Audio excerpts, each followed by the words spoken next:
After Thursday's fatal suppression of protests in Libya, pro- and anti-government demonstrators are on the streets again.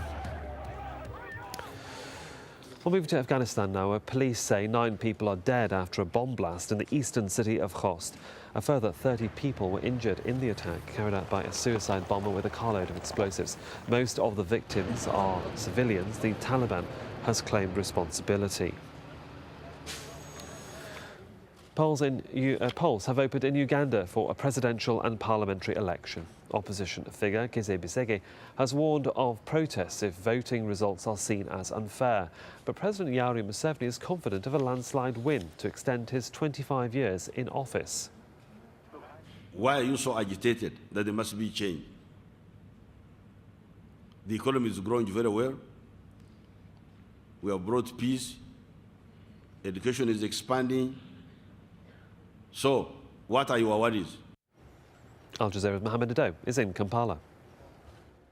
Nearly 14 million voters are casting their votes across Uganda in thousands of polling stations like this one. They've been given ballot papers like this one with the pictures of the candidates who are contesting for various positions, presidential, parliamentary and civic authorities. There are no proper booths here for marking their votes, and voters are using this wash basin to mark their ballots. Voting took off to a slow start earlier in the morning, but picked up as the day progressed. The delays were caused by the late arrival of voting material in the polling stations. President Yoweri Museveni, who has ruled Uganda for more than 25 years, is facing a stiff challenge from a number of opposition candidates. They say they're contesting against him in big numbers because they want to deny him the needed 51 plus 1% of votes cast for an outright win. They say they will sponsor a single candidate against him in any run of elections. A Beijing court has upheld the conviction and 8-year sentence given to a Chinese-born American geologist for stealing state secrets. Xu Feng was charged in July for obtaining information on the Chinese oil industry. His appeal lawyer had argued that the information acquired about the oil industry was widely available. The US ambassador has urged China to release Xu. Melissa Chan has the latest from Beijing. The Americans have been watching this case very closely, with the U.S. Ambassador Huntsman visiting Xu in prison every single month when he can, and President Obama directly raising the case with President Hu Jintao in the past. There's evidence that Xu was tortured in prison. He was able to show American representatives cigarette burns on his skin, and the Chinese have violated the U.S.-China consular agreement in their initial detention of Xu and their failure to inform the U.S. Embassy. All of this is very concerning for the business community here, who is watching this and wondering if the rule of law would apply to them. And just to give you an idea of what Xu was actually working on and doing, Xu was doing research for IHS Consultancy. It's an international consultancy, quite above board, and in fact, guests from IHS have appeared on AlJazeera to talk about a variety of topics. So quite above board, like I said, which raises a lot of questions for the foreign business community about whether they are protected and whether the rule of law would actually apply in their specific cases. The Canadian government's computers have fallen victim to what's being called significant cyber attacks.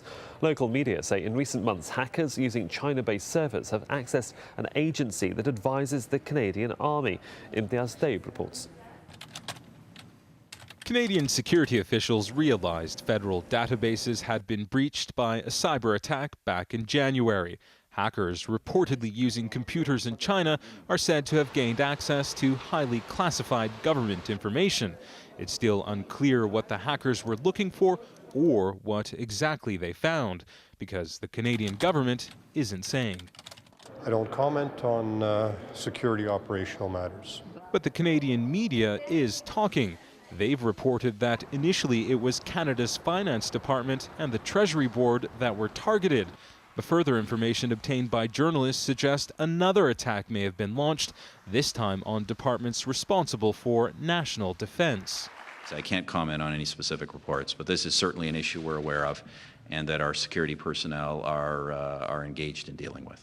In Beijing, government officials were quick to dismiss allegations that China was responsible. I want to point out that hacking attacks are an international problem.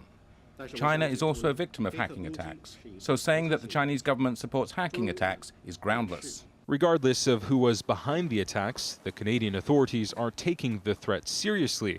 But this internet security analyst says the breach should really be seen as a blessing in disguise. It's actually a gift. We've been given something to wake us up and to possibly armor ourselves against it. There's been some suggestion the hackers were looking for secret financial information ahead of Canada's budget, which is due to be delivered next month. And while the Canadian government is quick to say that none of that information has been compromised, what's clear is that their databases have been, something they're scrambling to prevent from happening again. Imtiaz Taib, Al Jazeera, Vancouver. Taiwan's former First Lady has undergone tests to decide whether she's healthy enough to serve a 17-year prison sentence. Wu Shu-chen has been paralysed from the waist down since being struck by a truck in 1985. The 57-year-old and her husband, former President Chen Shui-bian, have both been convicted on corruption charges. Shen is currently serving a 19-year prison sentence. Proposed legislation to tighten immigration laws in Denmark looks set to become a reality. The coalition government is pushing to pass the law before general elections, which could come as early as next month. And for Danes hoping to marry a foreigner, it could force them out of the country, as Nadeem Barbar explains. It should be the most exciting time of her life. Instead, Laura Risgaard is worrying. Last year on holiday in southern India, she fell in love with Guresh. Then last night we were sitting under a coconut tree and just discussed the world and the life and everything. And yeah, then it all started. Now they're planning to get married, but he's unlikely to get permanent residency once the Danish government's new points system comes into effect. Guresh needs 120 points, but without a university degree, he'll get just 60. So they're saying, oh, if somebody from outside should come here, we can just make sure that it's only the good educated people who come here. And I think that's wrong, because it's a fundamental right for me to live in Denmark with the one I want to. Non-European Union citizens wanting to join their Danish husband or wife will have to provide a guarantee of $18,000.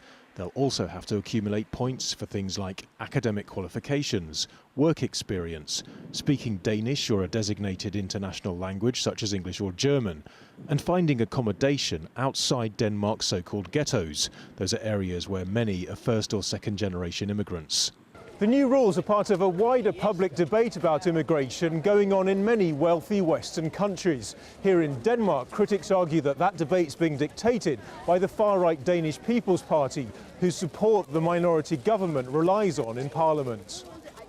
Denmark's immigration minister insists the country has to tighten up its rules. We don't have limitless immigration in Denmark. We're a small country of 5 million people, and we can't say anyone who wants to come in can come into the country. We have such a fine social system here, and almost without exception, once you're here, you have access to so many social services that the whole world would come to Denmark if we didn't have rules. Laura says she doesn't like the direction her country's heading in and what it means for her future family. If he's never going to be accepted and the children, that's the same, then I think we have